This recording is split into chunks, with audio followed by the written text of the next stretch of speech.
The year is 1945.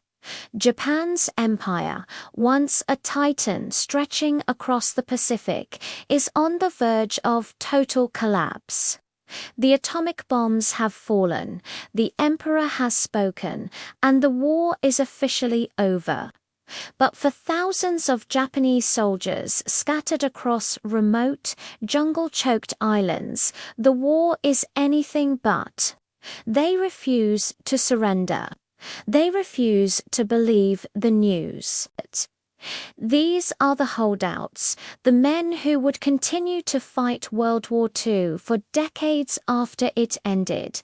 On September 2, 1945, aboard the USS Missouri in Tokyo Bay, Japanese officials signed the Instrument of Surrender. The news was broadcast across the world.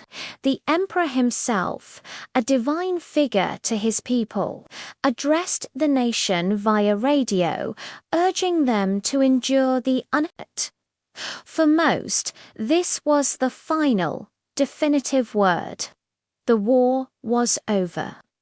But on islands like Guam, Saipan, and deep in the jungles of the Philippines and Indonesia, this message never arrived, or if it did, it was dismissed as clever enemy propaganda.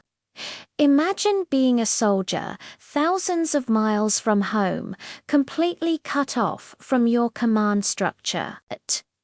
Your last orders were to fight to the death, to never surrender, to defend your post, no matter the cost. You hear leaflets dropped from planes, or fuzzy radio broadcasts telling you the war is over. Would you believe it? Or would you think it's a trick to lure you out of your hiding place? For these soldiers, steeped in the Bushido code of absolute loyalty and honor, surrender was the ultimate disgrace. So they waited, they hid, they fought on. Their existence was a brutal struggle for survival. They lived in caves, makeshift huts, or simply in the dense undergrowth of the jungle. Their uniforms rotted away, their equipment rusted, but their will remained unbroken. Food was a constant obsession.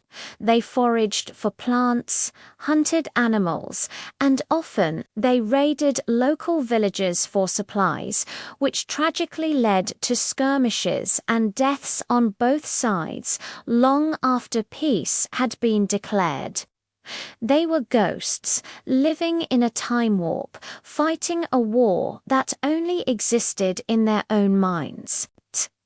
They swore allegiance to an emperor who had already renounced his divinity and was now overseeing a new, peaceful Japan.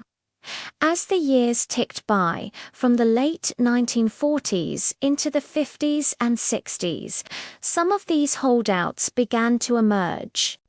Malnourished, sick, and bewildered, they would stumble out of the jungle.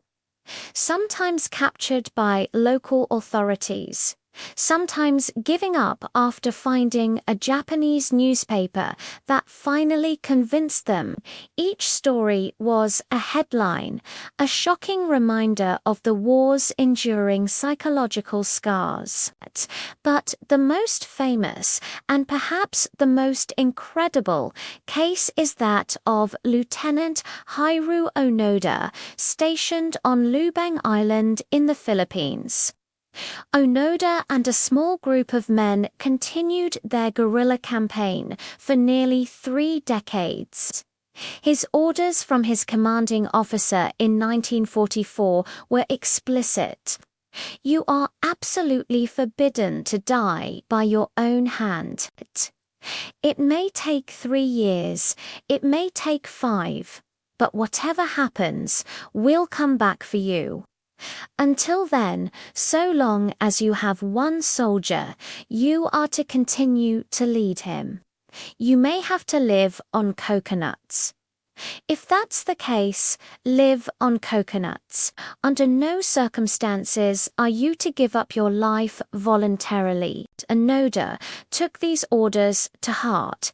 He and his men fought skirmishes with local police. They studied the movements of American forces at a nearby radar base, and they meticulously maintained their rifles, waiting for the day the Imperial Japanese Army would return to launch their counter-invasion.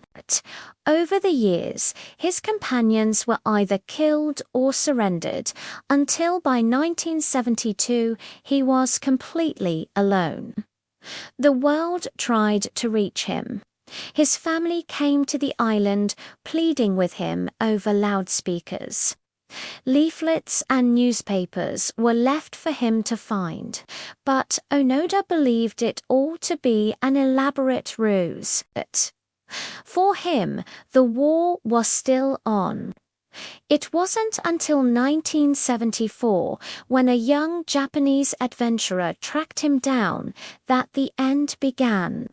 The adventurer Norio Suzuki listened to Onoda's story and promised to find his former commanding officer, Major Tonoguchi, who was now a humble bookseller. The reunion was a scene straight out of a movie. The elderly major flew to Lubang, wearing his old uniform, and formally read the orders relieving Lieutenant Onoda of his duty. Only then, after 29 years, did Hiroo Onoda finally accept that the war was over. In his tattered uniform, he tearfully surrendered his sword to the Philippine president. He was not the last, however.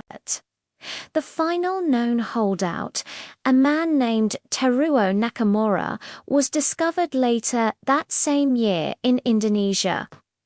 These stories force us to ask some profound questions.